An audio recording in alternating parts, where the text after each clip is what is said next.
नमस्कार। आज हम डिस्कस करेंगे एचपीएसएससी का प्रीवियस क्वेश्चन पेपर। ये प्रीवियस क्वेश्चन पेपर हम डिटेल में डिस्कस करेंगे। यहाँ से आपको आपके आने वाले एग्जाम्स में काफ़ी हेल्प मिलेगी, जैसे कि आपका जूनियर ऑफिस असिस्टेंट का एग्जाम हो गया, या फिर आपने कोई और भी एग्जाम एचपीएसएससी का भरा है, हिमाचल प्रदेश पब्लिक सर्विस कमीशन का भरा है, वहाँ पर आपको डेफिनेटली यहाँ से हेल्प मिलेगी। तो आप हमें टेलीग्राम पर भी फॉलो कर सकते हैं। टेलीग्राम का लिंक नीचे डिस्क्रिप्शन बॉक्स में दिया गया है।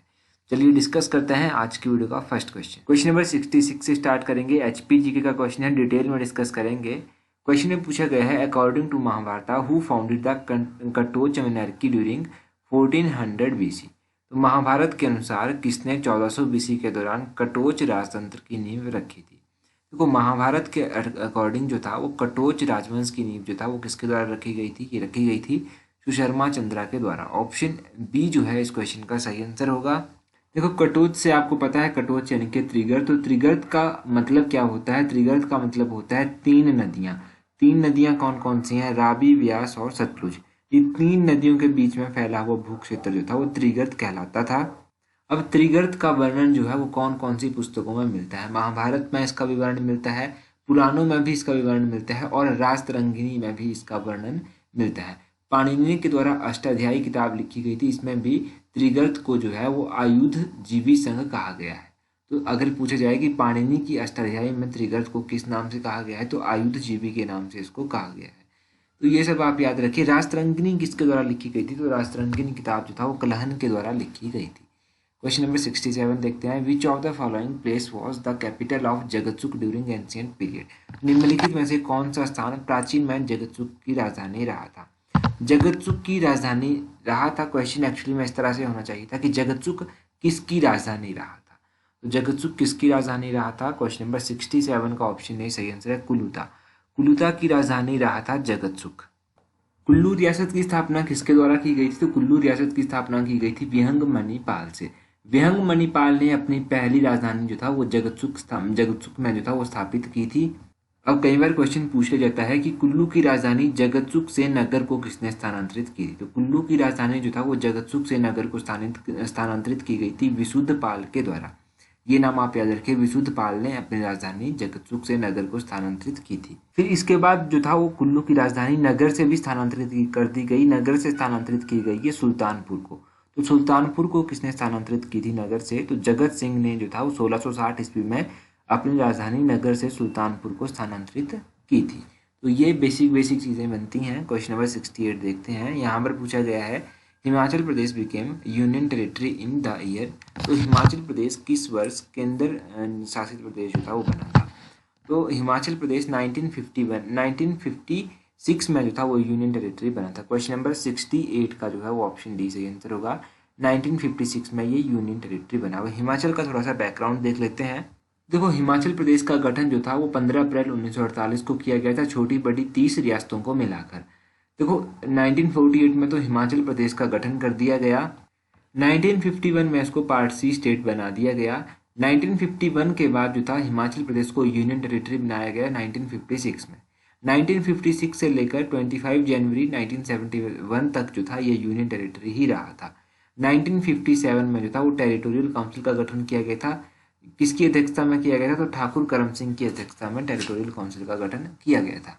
अब 1956 में जब ये केंद्र शासित प्रदेश बना था तो उस समय केंद्र शासित प्रदेश हिमाचल के पहले उपराज्यपाल कौन बने थे? तो बजरंग बहादुर जो था वो हिमाचल प्रदेश यानी कि जब केंद्र शासित प्रदेश बना तो पहले उपराज्यपाल बने थे।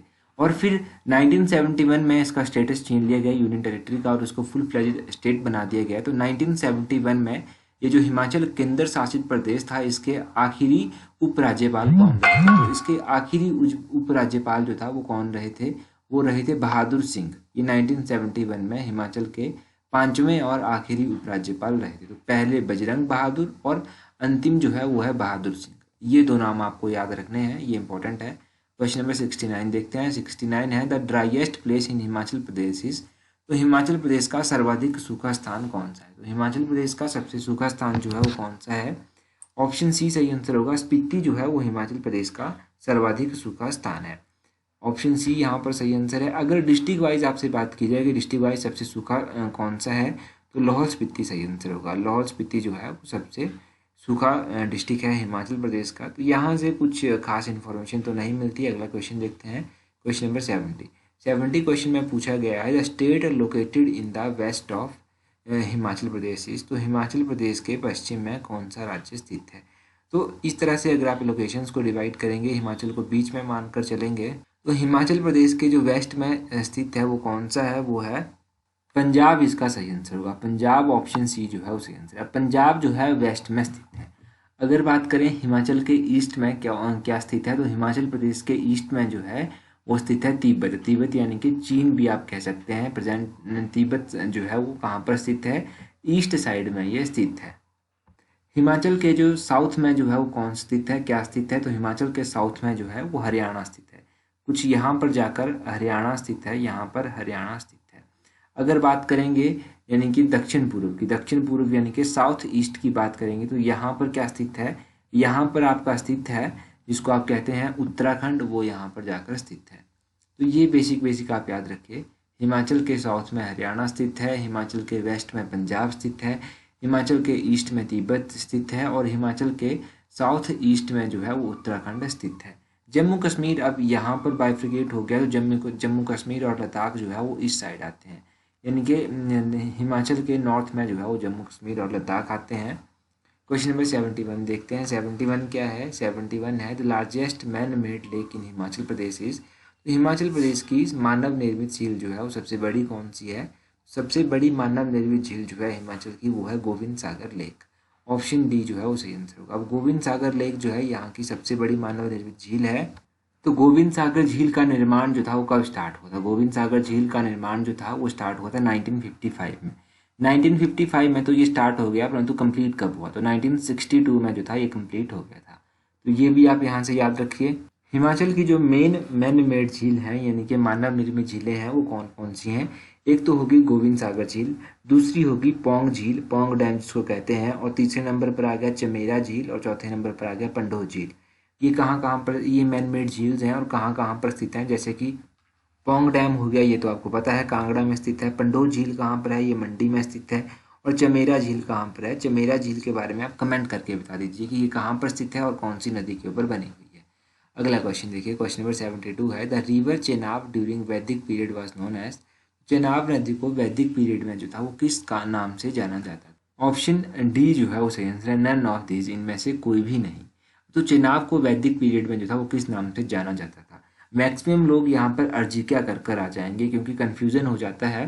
तो चेनाब रिवर को वैदिक नाम में अस्किनी नाम से जाना जाता था। वैदिक नाम था चेनाब का अस्किनी और संस्कृत नाम था चंद्रभागा।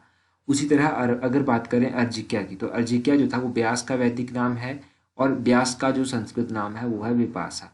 रावी नदी की बात करें तो रावी नदी का वैदिक नाम पुरुषानी है और संस्कृत नाम इरावती है।